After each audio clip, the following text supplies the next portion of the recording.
আল্লাহ বলছে ইয়ালামুনা যাহিরাম মিনাল হায়াতিদ দুনিয়া, বান্দা মাটির উপরের দিক, এই জমিনের উপরের অংশ, এটা খুব ভালো বুঝে ফেলেছ। আল্লাহ বলেন ওয়াহুম আনিল আখিরাতি হুম গাফিলুন। থাক, আল্লাহ তাআলা বলেন বুঝাইছেন আর কি, যে মনে করেন এই কাগজের এই পিঠে অনেক লেখা, ওই যে হ্যান্ডবিল থাকে, এখানে লেখা থাকে না, আর ওই পিঠটা কি খালি সাদা থাকে কিনা বলেন তো? এটাও তো ফিট, এটাও তো ফিট। এই কাগজের দুইটা ফিট কিনা বলেন না? এই পিঠে তো এত লেখা পুরাইয়া ফেলাইলা, এই পিঠটা তো একদম খালি। তো আল্লাহ তাআলা বলে বান্দা জমিনের উপরের এই পিঠটা, এইটারে তো খাট দিয়া, সোফা দিয়া, পালং দিয়া, বিল্ডিং দিয়া, দালান দিয়া, ফার্নিচার দিয়া এত সুন্দর এই পিঠটা তো সাজাইলা, কিন্তু তুমি কি জানো না জমিনের ওইদিকে তো আর একটা পিঠ আছে, ওইটার নাম কবর, ওইটাকে একদম খালি রাখলা।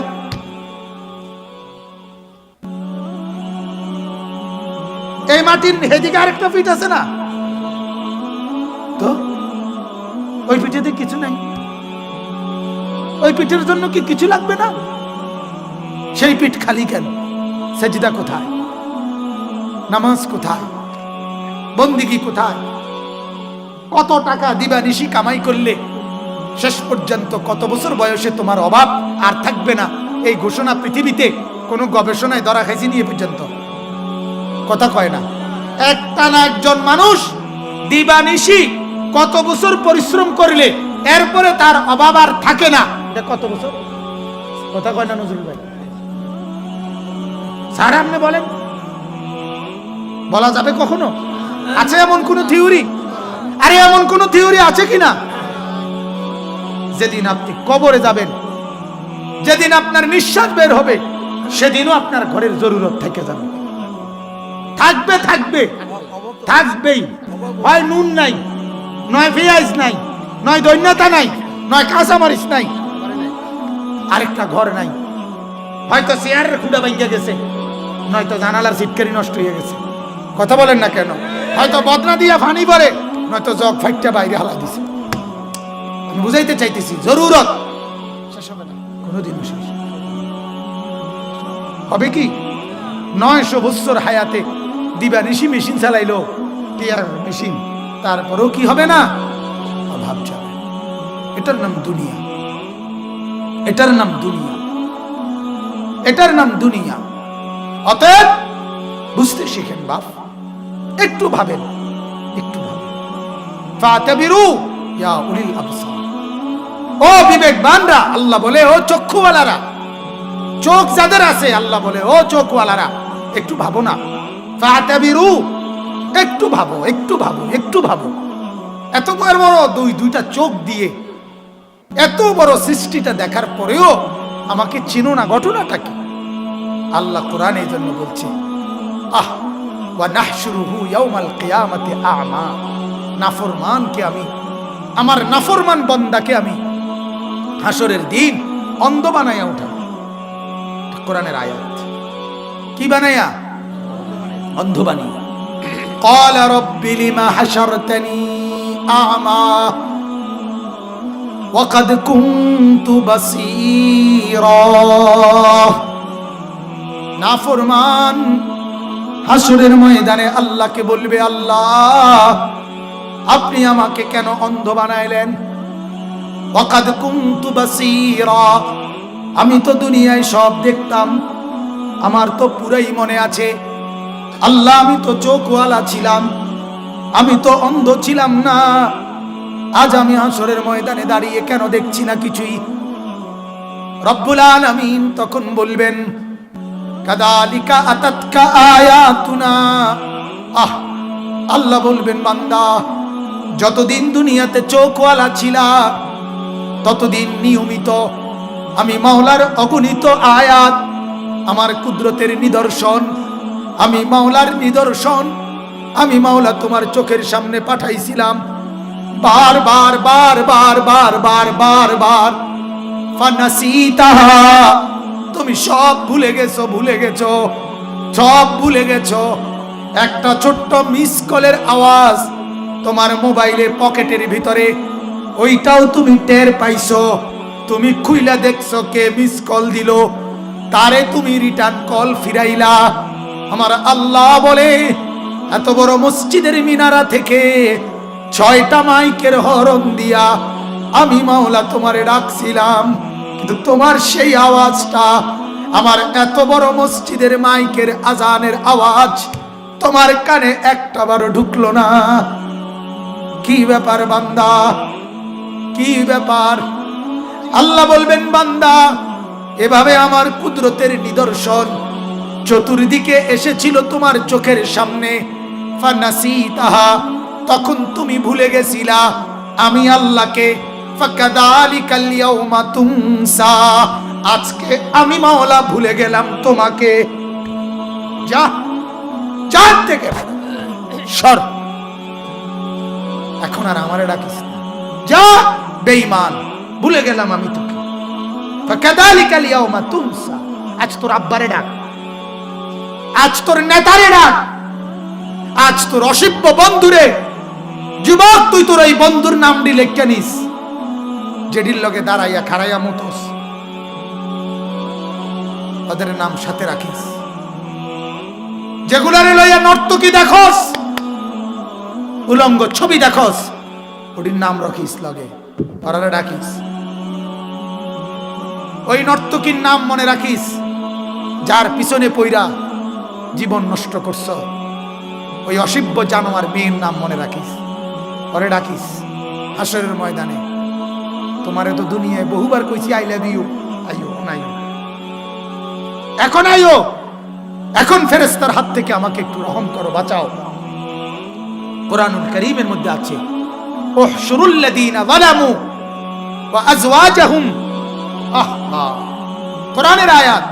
আল্লাহ বলবে ফেরেশতাদেরকে, ও ফেরেশতারা, হাসরের এই মাঠ থেকে যত নাফরমান এগুলারে একত্র করো। ওয়া আজওয়াজাহুম, এদেরকে নাফরমানির কাজে সহযোগিতা করছে যতজন, এই গুনার কাজে এগরো একত্র করো।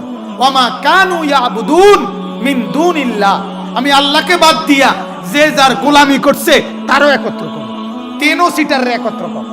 ফেরেশতারে বললেন পাপীকে আন, পাপীর সহযোগীরা আন, পাপী যার গোলামি করত তারেও একত্র করো। ফাহদুহুম ইলা সিরাতিল জাহিম, এরপরে তিন গ্রুপকে একত্র করে জাহান্নামের রাস্তা দেখায় দেয়। জাহান্নামের রাস্তা। বেড়িয়ে কইছে দাড়ি কাটতেন, হ্যাঁ কাটেন, সুবিধা কি? এবুড়ি লইয়ে যাইয়েন, কইয়া রাখেন, কইয়া রাখেন হেবুড়ি রে। শূন্য, তুমি কিন্তু লগে থাকো, জাহান্নামে আমরা দুজন এক লগে ফিরে খাবো। কইয়া রাখেন হেবুড়ি রে, একের কাগজ কলম 350 টাকার স্টাম্প সই লইয়া লইয়া, 350 টাকার, এতে কম না। 350 টাকার স্টাম্পে ওই নাফরমান মহিলার সঙ্গী, যার খুশির জন্য টেলিভিশন চালাইছেন, যার খুশির জন্য বেপর্দা বিবিকে ছেড়ে দিছেন, বেপর্দা মাইয়ারে ছেড়ে দিছেন, বেপর্দা বেহায়া বেনামাজি ছেলেরে ঘরে পালতেছেন, একটা কথা বলেন না, সেজদা করে না, ফজর পড়ে না, নামাজ পড়ে না, তারে কইয়া রাখেন দু পাপ, হাসরের ময়দানে লগে থাকিস তুই। আল্লাহর কসম, সেদিন কেউ রে খুঁজে পাবেন না। হ্যাঁ, খুঁজে পাবেন, খুঁজে পাবেন। হ্যাঁ, সবাই মিললে দুনিয়া, বাপেও দুনিয়া সাজায়, বাপে দুনিয়া সাজায় ফুতের, ফুতে দুনিয়া সাজায় বাপে, বুঝেন নাই? বাপে বইলা বাবে তোরে আমি বিদেশ পাঠাইছি, এখন ফুতে কয় আব্বা ওর আমনে বাইক বইয়া থাকেন, বন বিড়ি খান, আমি টিয়া ফাটাইতে আছি। বাহ, বাপের লাই ফুত, ফুতের লেখা বাপ, দুজনের মিল্লা খোলাসা হইল ভাত তরকারি। বাপে ফিকির করছে প্রথমে ফুতের ভাত তরকারি, ফুতে অন চিন্তা করতেছে বাপের কি ভাত তরকারি, একই ঘুরে গেলে কিতা ভাতের তালা পর্যন্ত, সে রেজাল্ট কি খানা, খানা। ফুত কত কষ্ট করছি তোর লাই, মানুষের টিয়া লইয়া, সুদে টিয়া লইয়া, কিস্তিতে টিয়া লইয়া তোর বিদেশ পাঠাইছি, অহন মন্ডা চায় দুগা আপেল খাইতাম, দুগা আপেল কিনতে। আরে মালটা রে মানুষে দেখি কিনা নেয়, হ্যাঁ মালটা ওগা মালটা কোহালে জোটে না, মানে বাবার স্বপ্ন হইল আপেল, মালটা, আঙ্গুর, আলুর চপ, পেঁয়াজু, বন, বিড়ি।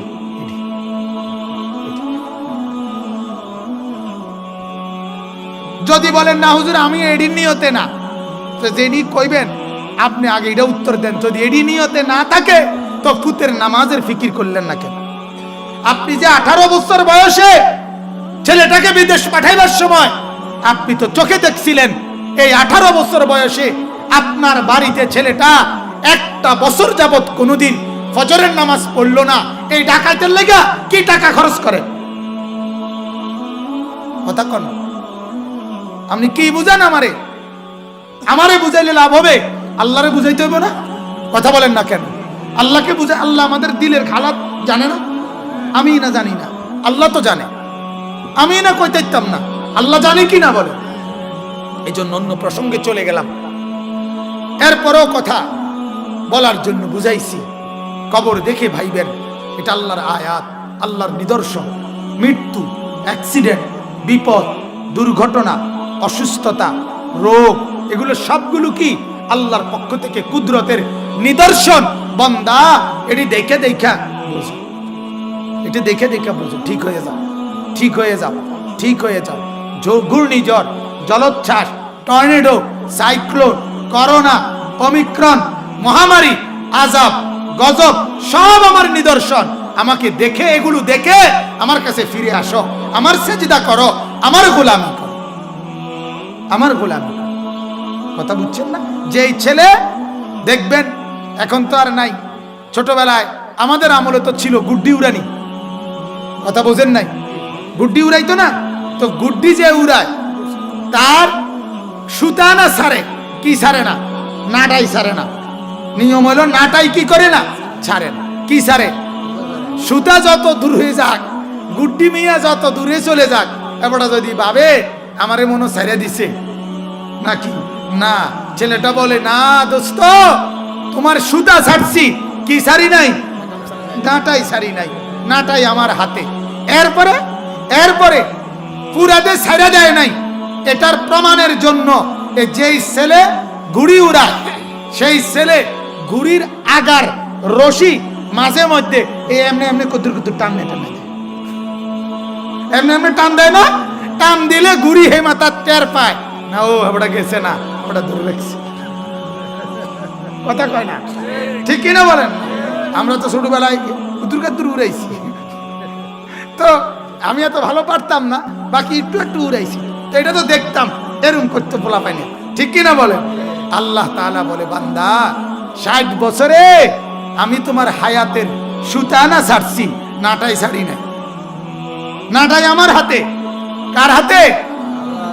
তোমার জীবনের নাটাই আমার হাতে। গুড্ডির মতো আমি সুতা ছাড়ছি, কিন্তু নাটাই ছাড়ি নাই। এরপরে আল্লাহ বলে আমি যে তোমার একবারে ছাড়ি নাই, এটার প্রমাণের জন্য মাঝে মধ্যে জ্বর, সর্দি, কাশি, মাথা ব্যথা, পেটের অসুখ, বিভিন্ন রকমের রোগ ব্যারাম, অ্যাক্সিডেন্ট, দুর্ঘটনা, বিপদ, টেনশন, অস্থিরতা, এগুলো দিয়ে একটু একটু টান দিয়ে দিয়া বুঝাই আমি আছি, আমি আছি বান্দা, আমি তোমাকে ছেড়ে দেই নাই। ছেড়ে দিলে জ্বর আইলো করতে, তুমি তো জীবনও চাও না। পৃথিবীর কোন মানুষ চায় আমি অসুস্থ হই? ঠিক কিনা ভাই?